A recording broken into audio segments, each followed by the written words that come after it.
دوستانو نن در سره یو دردونکې خبر شریکوم. یو اوښې خپل د ښځې ورور ډېر په بې دردۍ سره قتل کړی دی. سلامونه دوستانو، څو ورځې مخکې یو واقعه رامخې ته شوې ده. یو هلک خپل اوښې ډېر په بې دردۍ سره قتل کړی دی. ملګرو ټول حقیقت در سره په ویډیو کې شریکوم. ویډیو را سره تر اخرې پورې وګورئ. ویډیو کتو نه مخکې درته یادونه کوم که چېرې تاسو زموږ په چینل کې نه یې او زموږ چینل مو نه وي سبسکرایب کړی نو مهرباني وکړئ زموږ چینل در سره سبسکرایب کړئ او خوا کې ورسره د ټلۍ نشان وهئ چې داسې معلوماتي ویډیوګانې درته په اسانه در ورسي. دوستانو ولې اوښې دومره ظالم شو چې خپل د ښځې ورور یې قتل کو او خیدر ولې قتل کړی شو او ټول حقیقت څه و؟ دوستانو دا واقعه په پېښور کې رامخې ته شوې ده. خیدر نومي هلک چې په پارکینګ کې به یې کار کولو او خپله مزدوري کوله. د خیدر پلار 3 کاله مخکې وفات شوی و او خیدر د کور نه پټ یو موټرسایکل اخیستی و او هغه موټرسایکل یې خپل اوښې ته ورکړی و چې کله یې ضرورت شو نو موټرسایکل باید ترې وغوښتو. څه موده پس د هغه پیسو ته ضرورت شو خو دې اوښې موټرسایکل خرڅ کړی و.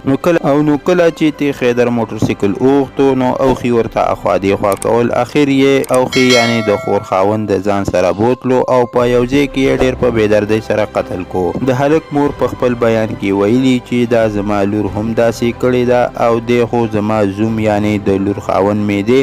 مور یې وایي چې زما لور دې کونډه شي خو دله دې پانسي ورکړې شي ځکه چې زما زوی یې ډېر په بېدردۍ سره قتل کړی دی او بیا 3 ورځې بعد موږ ته د هلک لاش میلاو شوی دی. ملګرو الله پاک دې هر څوک له داسې غم نه وساتي او حکومت ته پکار دی چې داسې کسان له سخته سزا ورکړي ځکه چې داسې کسان د ډېرو میندو زړونه دردولی شي. ملګرو دا و د نن ورځ افسوسناک خبر چې در سره مو شریک و. ملګرو که ویډیو مو خوښه شوې وي نو لایک او شیر یې کړئ او چینل در سره ضرور سبسکرایب کړئ. مننه کوم چې ویډیو م را سره تر اخره پورې وکتله او د بلې ویډیو پورې دلې الله